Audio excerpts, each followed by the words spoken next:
नमस्कार, मी रुचिता. ॲग्रोनमध्ये आपल्या सर्वांचं स्वागत. आपण आजच्या ॲग्रोवन शेतमार्केट पॉडकास्टमधून महत्त्वाच्या 5 शेतीमाल बाजाराचा आढावा घेणार आहोत. आज आपण सोयाबीन, कापूस, आले, मका आणि काकडी बाजाराची माहिती घेणार आहोत. देशातील बाजारात सोयाबीनच्या भावात आठवड्याच्या शेवटी म्हणजे शनिवारी नरमाई पाहायला मिळाली.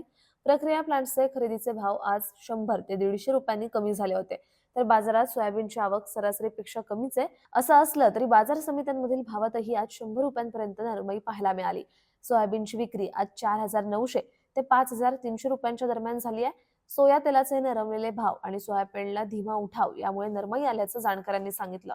सोयाबीनच्या भावात काहीसे चढ उतार राहू शकतात असा अंदाज सोयाबीन बाजारातील अभ्यासकांनी व्यक्त केलाय.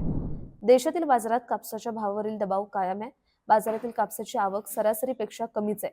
तरीही कापसाला पुढे उठाव कमी असल्याचं सांगत व्यापारी कमी भावात खरेदी करतायत. सीसीआयच्या कापूस विक्रीलाही अपेक्षित प्रतिसाद मिळताना दिसत नाहीये. त्यामुळे कापसाची खरेदी 7,500 ते 8,000च्या दरम्यान होताना दिसतेय. देशातील आणि आंतरराष्ट्रीय बाजारातील एकूण घडामोडी बघता कापसाच्या भावावरील दबाव कायम राहू शकतो असा अंदाज कापूस बाजारातील अभ्यासकांनी व्यक्त केलाय. राज्यातील बाजारात आल्याची आवक मर्यादित आहे, तर आल्याला उठाव चांगला मिळतोय. सण आणि समारंभ तसंच प्रक्रिया उद्योगाचीही खरेदी सुरू आहे. यामुळे आल्याचा बाजार मागील काही दिवसांपासून स्थिर दिसतोय. राज्यातील मोठे बाजार वगळता इतर ठिकाणची आवक सरासरीपेक्षा कमी दिसतेय. तर सध्याची भाव पातळी सरासरी 4,000 ते 5,000च्या दरम्यान आहे. गुणवत्तापूर्ण माल 5,500 रुपयांपर्यंत विकला जातोय. आल्याची आवक आणि मागणी पाहता आल्याचा भाव पुढील काही दिवस टिकून राहू शकतो असा अंदाज आले बाजारातील जाणकारांनी व्यक्त केलाय. राज्यातील बाजारात काकडीची आवक काहीशी सुधारतीये, पण आवक सध्या मागणीच्या तुलनेत फारशी वाढलेली दिसत नाहीये. दुसरीकडे उन्हाचा चटका वाढत असल्याने काकडीची मागणी मात्र वाढतीये. सध्या बाजारात काकडी प्रति क्विंटल सरासरी 1,500 ते 2,000 रुपयाने विकली जाते. काही बाजारांमध्ये गुणवत्तापूर्ण काकडीला 2,200 रुपयांपर्यंत भाव मिळतोय. बाजारातील काकडीची आवक पुढील काही दिवसांमध्ये काहीशी सुधारण्याचा अंदाज आहे.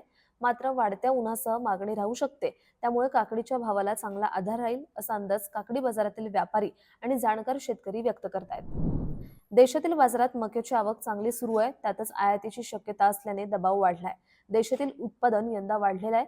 त्याचा दबाव दरावर आधीच आलेला आहे. रब्बी हंगामातही उत्पादन वाढण्याची शक्यता आहे. तर दुसरीकडे मक्याचा उठाव यंदा कमी झालेला आहे. याचा दबाव भावावर आलेला आहे. सध्या मका बाजारात 1,600 ते 1,900 रुपयाने विकला जातोय. पुढील काळातही मक्याची बाजारातील आवक चांगली राहण्याची शक्यता आहे. त्यामुळे दरावर दबावही कायम राहील असा अंदाज मका बाजारातील अभ्यासकांनी व्यक्त केलाय. दररोज संध्याकाळी 5 वाजता आपण 5 महत्त्वाच्या शेतीमाल बाजाराचा आढावा घेत असतो. त्यामुळे ॲग्रोवनला सबस्क्राईब आणि फॉलो करायला विसरू नका.